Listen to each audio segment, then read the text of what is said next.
My name is Mandy Damari.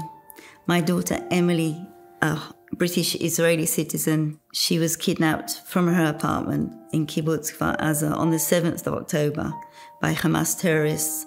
The anguished mother of the only British hostage left in Gaza begged for a deal to free her daughter today as Israel prepared to mark the first anniversary of the October the 7th attacks.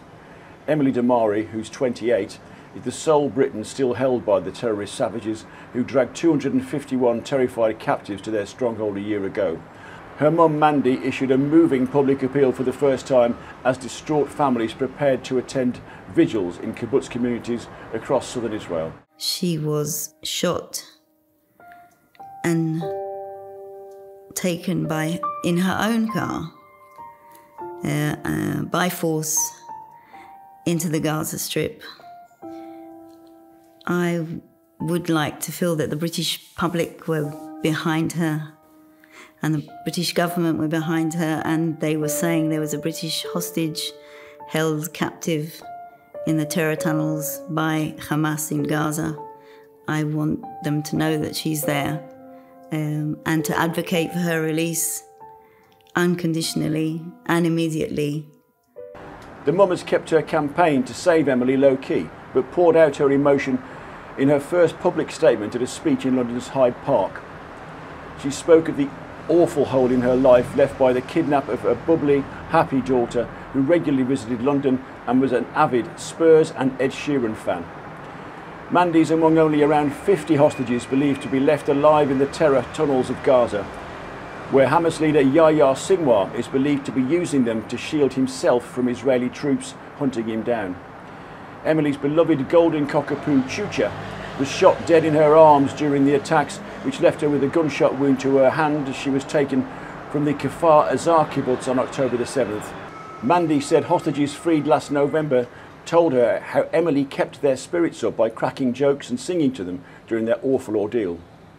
She now wants PM Keir to ramp up diplomatic pressure to secure a ceasefire breakthrough which could see remaining captives freed.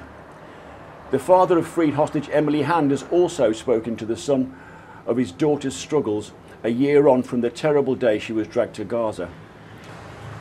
9-year-old Emily's weight crashed, her clothes and hair were matted and filthy, and she was unable to speak in more than a whisper when she was freed after 50 days in Hamas captivity last November. Tom, who earlier told the world his little girl was better off dead than in the clutches of Hamas savages when he believed she'd been killed, told us a rare story of hope as war-torn Israel struggles to emerge from a year of darkness and despair. He revealed his brave little girl is on her way to becoming her old, smiley, boisterous self and is rebuilding her life. Moving ceremonies are planned amid a huge security operation near kibbutz villages in southern Israel where 1,200 were slaughtered and 251 kidnapped a year ago. Traumatised survivors of the carnage will remember their loved ones in heartbreaking commemorations beginning exactly 1 year since the horror began at 6:29 a.m. Thousands will flock to the biggest vigil at the Nova Music Festival, where Hamas savages slaughtered, raped, mutilated, beheaded and burned 364 tragic rebels.